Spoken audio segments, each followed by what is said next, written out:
Hi, Julia. Thank you for joining our program today. Well, you were formerly a reporter who's supposed to monitor the government policy, but now you are part of the government. Do you find your attitude changed a lot? I think there is more consistency in my three jobs than differences. First of all, as a reporter, you're a guardian of public interest. As part of the HKMA or part of the government, you are also serving public interest. So in that sense, I find it's actually a consistent attitude that I have, the values that I hold in the jobs that I am working on.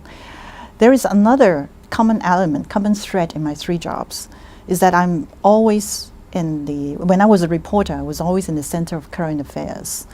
I think I remember what the late Walter Cronkite was saying. Every time when he ends a broadcast, he would say, that's the news for the day. This day is just like any other day, filled with events which eliminate our lives, and you are here.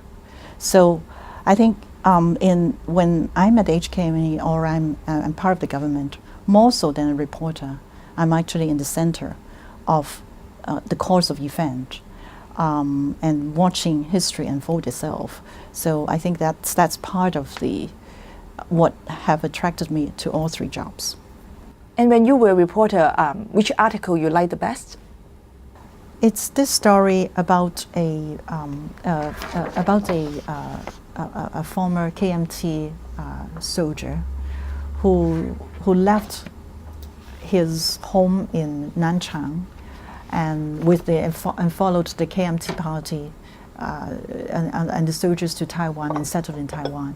He left in 1949, and then it wasn't until 1988 when I wrote the story that he returned back home for the first time. And during those 40 years, there was absolutely no communication.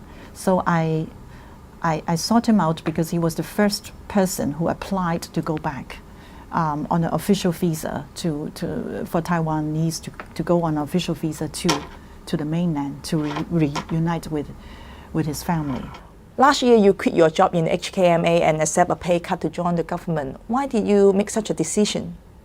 I'm not a job hopper. I held the first job at the Asian Wall Street Journal for 10 years, and my second job at HKMA for 14 years.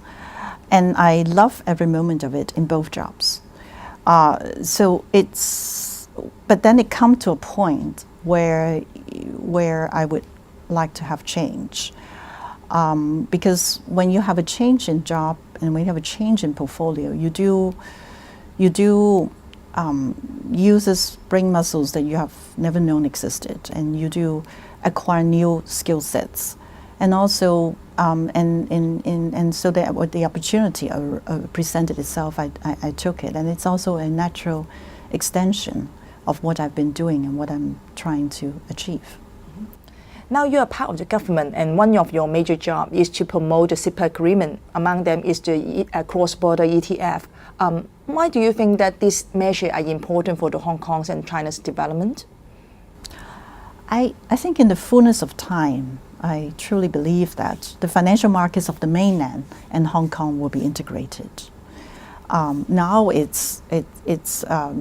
there are only limited linkages between the two banking system or financial markets. And also in the fullness of time, the renminbi will become internationalized, more comfortable. And it won't be a big bang approach. It will be done in a way which is controlled and gradual under pilot study.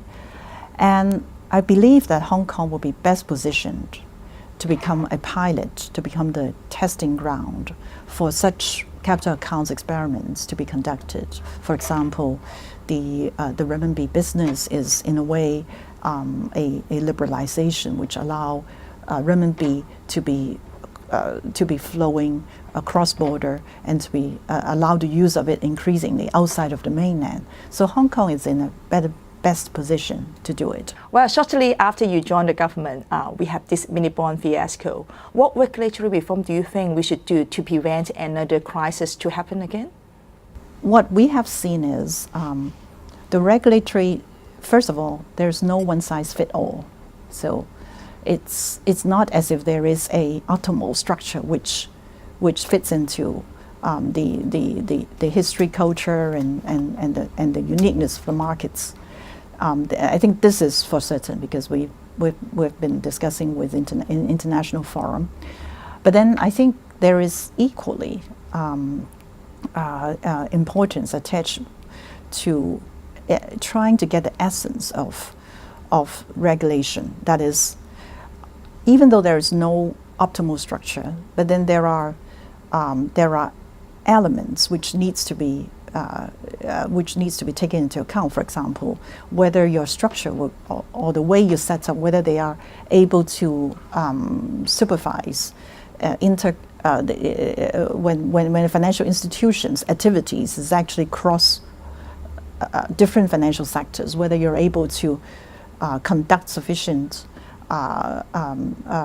supervision to ensure that this kind of interconnected connected activities are being monitored properly. So as the international forum keep debating, we are taking we're drawing lessons, we are reviewing, and we will be whatever we do, we would certainly be taking into account what's happening outside and also the unique context of Hong Kong. Well, thank you very much for joining our program today. Thank you.